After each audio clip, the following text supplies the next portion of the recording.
Assalamualaikum warahmatullahi wabarakatuh. Salawat dan salam mari kita haturkan kepada kehadirat Allah Subhanahu wa taala karena berkat rahmatnya kita bisa berkumpul pada ruang Zoom hari ini.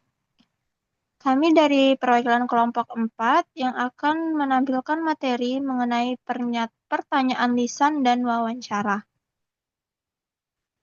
Saya Nashwa Azahra sebagai moderator dan rekan-rekan saya yaitu Aulia Khalifatul, kemudian Viola, Asna Megis Fadela, dan Ocha Miranda. Next.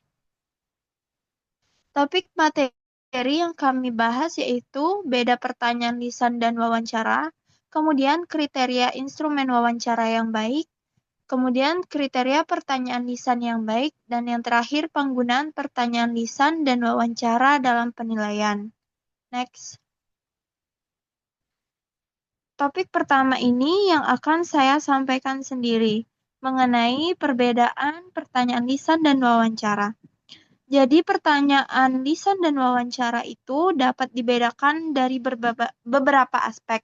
Pertama itu aspek struktur, tujuan, konteks, hasil, durasi, dan persiapan.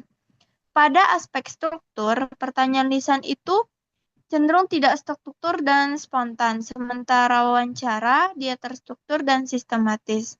Tujuannya pun berbeda.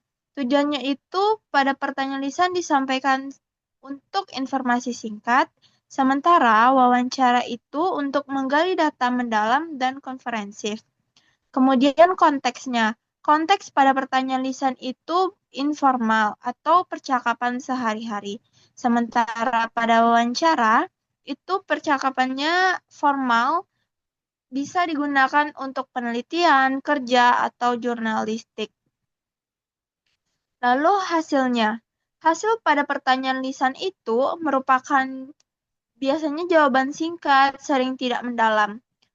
Sedangkan pada wawancara, datanya lengkap, dapat dianalisis untuk penelitian lebih lanjut. Sementara pada durasi, pertanyaan lisan itu relatif singkat. Kemudian wawancara, lebih panjang sesuai dengan kebutuhan. Nah, pada persiapan, pertanyaan lisan itu hampir tanpa persiapan yang terjadi secara spontan. Sementara pada wawancara membutuhkan persiapan pertanyaan dan pedoman. Nah, materi selanjutnya, next.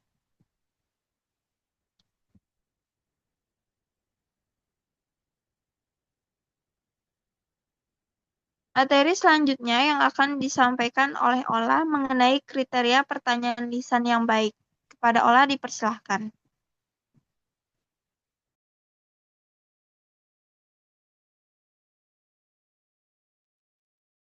Baik, sebelumnya terima kasih kepada moderator. Di sini saya akan menjelaskan materi terkait kriteria pertanyaan lisan yang baik.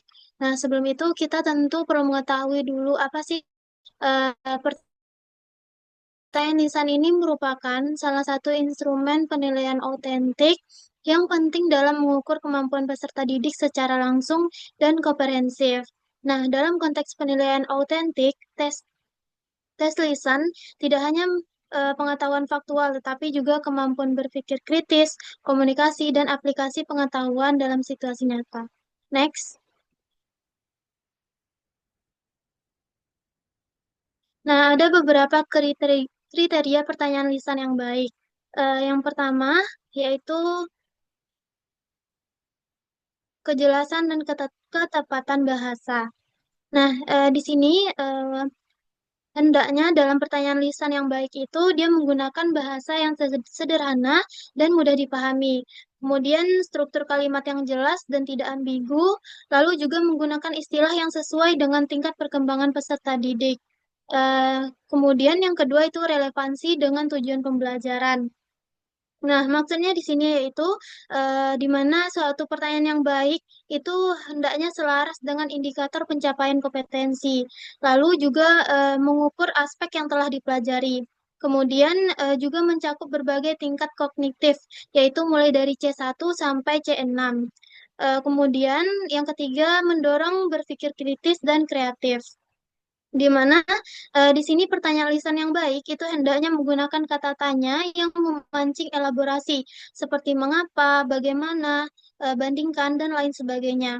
Kemudian juga menantang peserta didik untuk memberikan alasan dan argumentasi. Kemudian juga dapat mendorong peserta didik untuk menghubungkan konsep dengan situasi baru, dan juga dapat meminta peserta untuk memberikan contoh atau ilustrasi.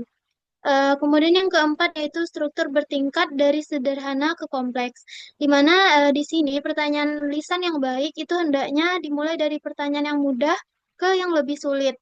Kemudian juga mempertimbangkan zona perkembangan proksimal atau ZPD peserta didik. Kemudian juga menyesuaikan dengan kemampuan individual peserta didik. Yang kelima yaitu kesesuaian dengan waktu. Di sini kesesuaian dengan waktu itu kriterianya, di mana dia tuh pertanyaannya tuh dapat dijawab dalam waktu yang wajar, seperti dari 2 sampai 5 menit per pertanyaan. Kemudian tidak terlalu kompleks sehingga membutuhkan waktu berlebihan. Kemudian memungkinkan peserta didik untuk berpikir sejenak sebelum menjawab. Yang keenam, objektif dan adil. Di mana di sini pertanyaan lisan yang baik itu hendaknya tidak bias terhadap gender, latar belakang sosial, ataupun budaya tertentu. Kemudian juga dapat memberikan kesempatan yang sama kepada semua peserta didik, menggunakan rubrik penilaian yang jelas dan juga konsisten. Dan yang terakhir itu ada autentik dan bermakna. Di mana di sini kriteria pertanyaan lisan yang baik itu hendaknya menggunakan konteks dunia nyata, relevan dengan kehidupan sehari-hari, memiliki nilai praktis dan aplikatif, dan juga menghubungkan pembelajaran dengan isu-isu kontemporer. Baik, sekian penjabaran materi dari saya kembalikan kepada moderator. Baik, terima kasih kepada Viola. Materi selanjutnya mengenai kriteria instrumen wawancara yang baik akan disampaikan oleh Aulia. Kepada Aulia dipersilahkan. Baik, terima kasih kepada moderator. Untuk materi selanjutnya yaitu kriteria instrumen wawancara yang baik. Nah, apa itu wawancara? Wawancara adalah teknik penilaian dengan guru melakukan wawancara kepada peserta didik dengan menggunakan instrumen sesuai yang berkaitan dengan sikap spiritual dan sikap sosial tertentu yang ingin digali lebih dalam dari peserta didik. Next. Nah, untuk kriteria instrumen wawancara yang baik, yaitu ada 8. Yang pertama, relevan dengan tujuan penelitian. Nah, pertanyaan yang dibuat harus sesuai dengan variabel atau fokus penelitian, sehingga data yang diperoleh benar-benar mendukung kebutuhan penelitian. Yang kedua, bahasa jelas dan mudah dipahami. Instrumen harus menggunakan kalimat sederhana, tidak berbelit, dan sesuai dengan tingkat pemahaman responden agar tidak menimbulkan salah tafsir. Yang ketiga, tidak mengarahkan jawaban. Pertanyaan harus netral, tidak memberi sugesti atau bias tertentu, sehingga responden bebas memberikan jawaban sesuai pengalaman atau pendapatnya. Yang keempat, lengkap tetapi terfokus. Pertanyaan mencakup semua aspek penting dari variabel yang diteliti, namun tidak melebar ke hal-hal di luar konteks penelitian. Yang kelima, terstruktur dan sistematis. Penyusunan pertanyaan dilakukan secara runtut, biasanya dari umum ke khusus, agar alur wawancara lebih logis dan mudah diikuti. Yang keenam, fleksibel atau adaptif. Instrumen harus memberi ruang bagi pewawancara untuk mengeksplorasi jawaban responden lebih dalam tanpa keluar dari kerangka penelitian. Yang ketujuh, menggali informasi mendalam. Pertanyaan sebaiknya bersifat terbuka, sehingga responden dapat memberikan jawaban yang lebih luas, bukan sekedar ya atau tidak. Yang kedelapan, valid dan reliable. Instrumen sebaiknya melalui uji validatis isi, agar dapat dipastikan kelayakan dan keakuratannya sebagai alat pengumpulan data. Mungkin itu saja yang dapat saya sampaikan. Saya kembalikan kepada moderator. Baik, terima kasih kepada Aulia. Materi selanjutnya yang akan disampaikan oleh Asna dan Ocha. Kepada Asna dan Ocha dipersilahkan. Baik, sebelumnya terima kasih kepada moderator.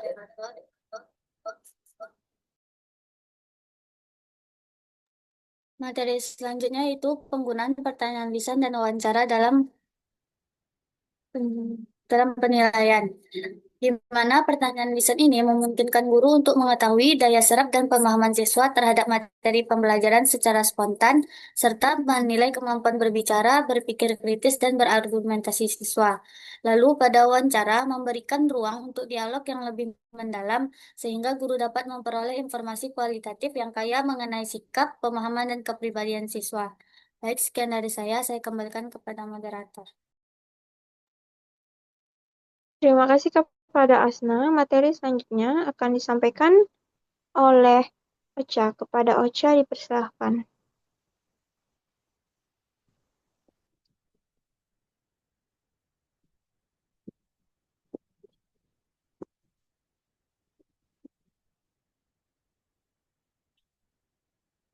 Baik, sebelumnya terima kasih kepada moderator. Selanjutnya yaitu kesimpulan dari materi kita hari ini, yaitu baik pertanyaan lisan maupun wawancara itu merupakan metode penilaian yang efektif untuk mengevaluasi kemampuan verbal, pemahaman konsep, sikap, dan kepribadian siswa secara langsung.